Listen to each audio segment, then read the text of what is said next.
चलो ठीक है। ये एंट्री है हमारे पास पैसे जमा करने के लिए। बैंक में पैसा जब हम जमा करते हैं तो बैंक हमेशा हमारा रिसीवर होता है, जिसमें मैंने कहा था कि पर्सनल रूल पर रखिएगा। पर्सनल का डेबिट टूल ये कहता है कि द रिसीवर आर डेबिटर, यानी कि जो रिसीवर होगा वो हमेशा डेबिट साइड में ही होगा। ठीक है।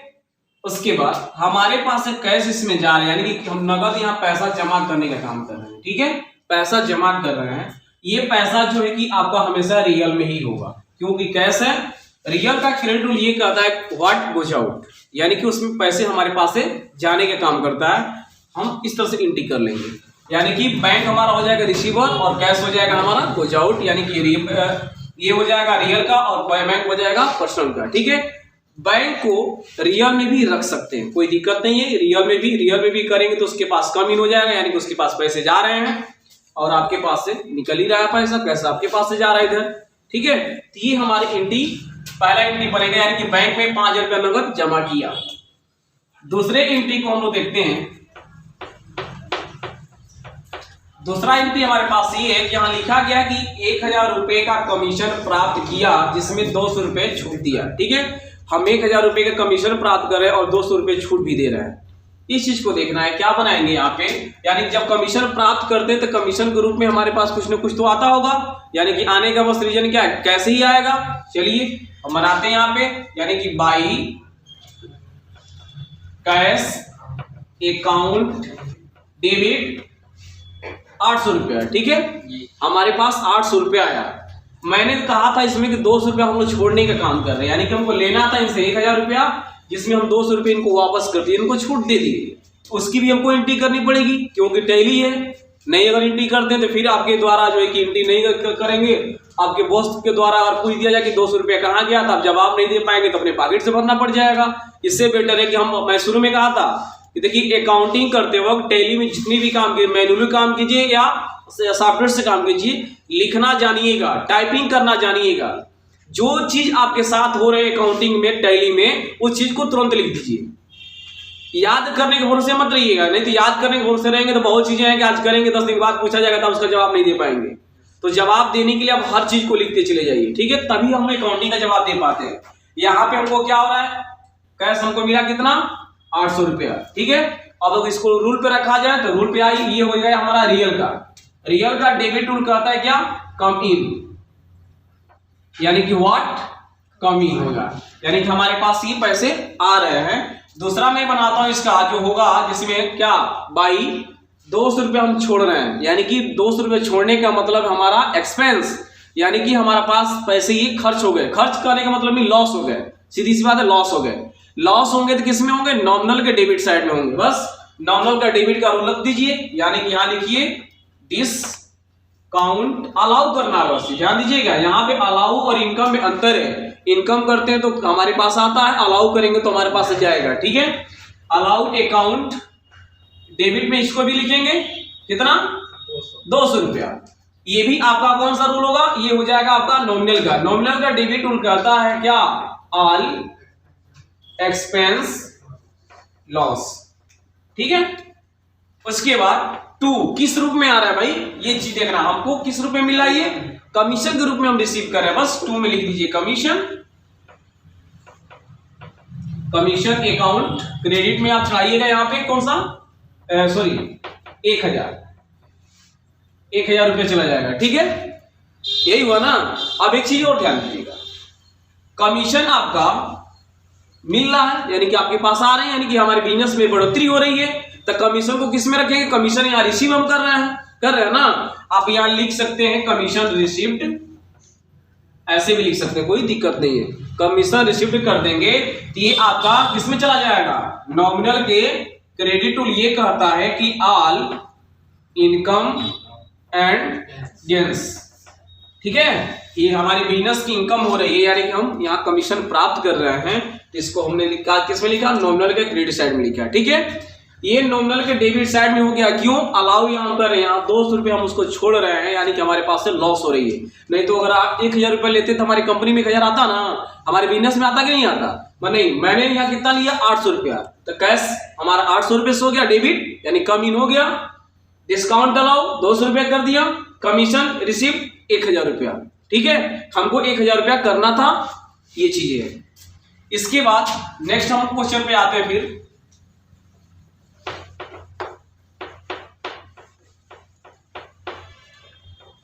अब आपका अगला जो क्वेश्चन बनेगा ये है 500 रुपए का किराया दिया, यानी कि थर्ड नंबर ये वाला मैटर। यहाँ किराया हम देने की बात कर रहे हैं, क्या किराया पेमेंट कर रहे हैं। ठीक है, इसकी एंट्री कैसे बनाएंगे, तो बस कुछ नहीं करना है, बाई रेंट है ना, बाई रेंट अकाउंट डेबिट। क्यों भाई, क्यों डेबिट इसको, क्यों रेंट को, क्योंकि नॉमिनल का हो गया, हमारे पास एक्सपेंस हो रहा है। बस नॉमिनल का डेबिट क्या होता है, ऑल एक्सपेंस। उठाइए इसको नॉमिनल में कर दीजिए, कितना है इसमें 500 रुपया, 5000 है, चलो भाई 5000 कर दो, चलिए 5000। ये आपका किसमें चला गया, नॉमिनल का डेबिट टू, यानी कि ऑल एक्सपेंस। ये मैटर हो गया आपका, एक पक्ष तो मिल गया ना, दूसरा बस साइड को चूज करना है। क्या इसके बदले में हम दे रहे हैं, कैश, लिख दीजिए टू कैश अकाउंट क्रेडिट में कितना 5000 रुपया। यानी कि आप ये भी जानते हो कि कैश हमेशा रियल होता है, तो रियल का क्रेडिट टू ये कहता है कि गोज आउट, बस आपके पास से कैश जा रहे हैं। बताइए कोई दिक्कत इसमें है, कुछ नहीं करना, बस हमको इतना ध्यान देना है कि हम किसके मत में काम कर रहे हैं, किस मत से पैसा आया और किस मत से गया। ये चीज अगर हमको डिक्लेयर हो गया तो बाकी एंट्री बनाने में कोई दिक्कत नहीं होगी। और प्लस 3 रूल हमको याद करने मोस्ट इंपोर्टेंट है। टैली करना है, अकाउंटिंग करना है, तो हमको 3 रूल जानना होगा। यानी कि हमने यहां लिखा किराया, रेंट लिख दिया, दिया यानी कि कैश हमारे पास से गया, बस रूल पे रखेंगे तो आपके रूल बता ही देगा कैसे कैसे काम करना है।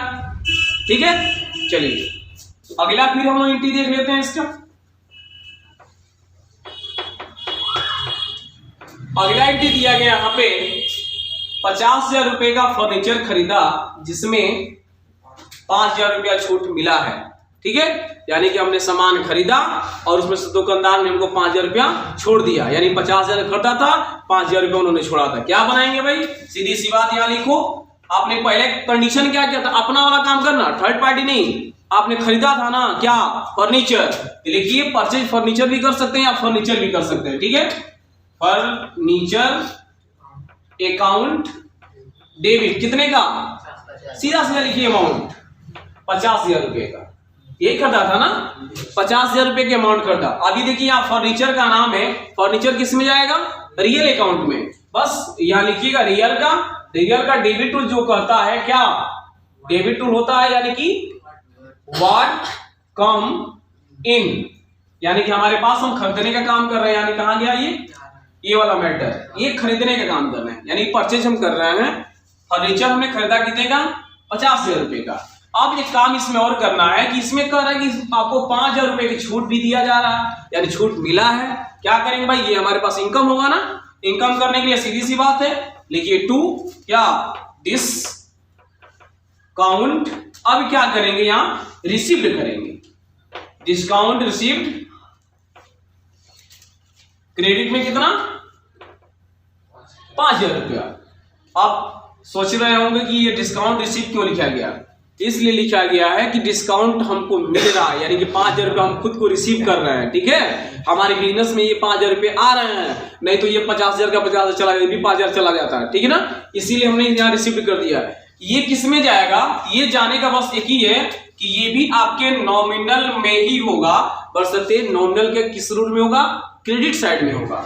ये होता है क्रेडिट साइड में, यानी कि जहां लिखा होता है कि ऑल इनकम एंड गेन्स। ठीक है, यानी कि क्रेडिट साइड में मैंने लिखा इसको टू डिस्काउंट रिसीव 5,000 रुपया। फिर हम क्या करेंगे, इसके बदले तो कुछ देते होंगे ना सामान, जब फर्नीचर खरीदा तो हमारे पास कैश कितना जा रहा है, कैश अकाउंट कितना 45,000 ना। अरे भाई फर्नीचर आपका कितने का था, सीधा सीधा समझिएगा, फर्नीचर हमारे पास कितने का था, 50,000 रुपए का था। डिस्काउंट रिसीव आपने कितना किया, 5,000 रुपया। कैश कितना दिया, बस कैश वाले मैटर को ये भी जानते हो कि रियल का ही होगा, तो रियल का क्रेडिट रूल कहता है गोज आउट, यानी कि आपने कैश उसको दिया कितना 45,000 रुपया। क्लियर? चलिए उसके बाद हम लोग अगले एंट्री पे चलते हैं।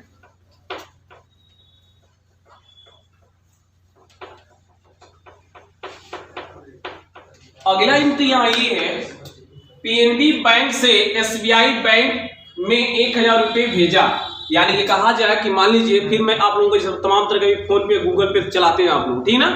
अगर मान लीजिए कोई पीएनबी का गूगल पे चलाता हो, मतलब फोन पे चलाता हो, गूगल पे चलाता हो, कोई एसबीआई में चलाता हो, अगर आपको पैसे ट्रांसफर करने हो, या मान लीजिए हम ही से आपने कहा कि सर हमको 1000 रुपया भेज दीजिए हमारे खाते में, ठीक है।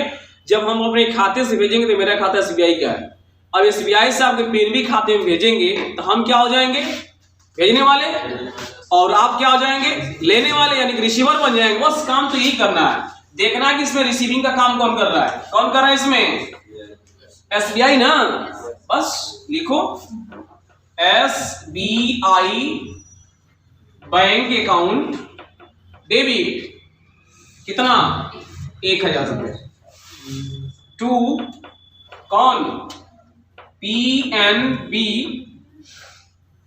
बैंक अकाउंट क्रेडिट में 1000 रुपया, यही होगा ना।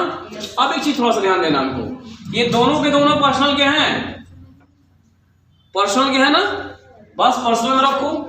पर्सनल का डेबिट टूल ये कहता है कि जो रिसीवर होगा, यानी कि द रिसीवर और डेब्टर, यानी कि यहाँ पे एसबीआई बैंक के पास हम पैसा दिए तो एसबीआई बैंक ने लेने वाला बन गया, ठीक ना। उसके बाद उसको डेबिट में हमने कर दिया। अब पीएनबी बैंक जो है आपका टू में, यानी कि क्रेडिट साइड में लिखा गया है, तो फिर इसको रूल पर रखेंगे तो ये भी हो जाएगा किसका, पर्सनल का। पर्सनल का क्रेडिट रूल ये कहता है कि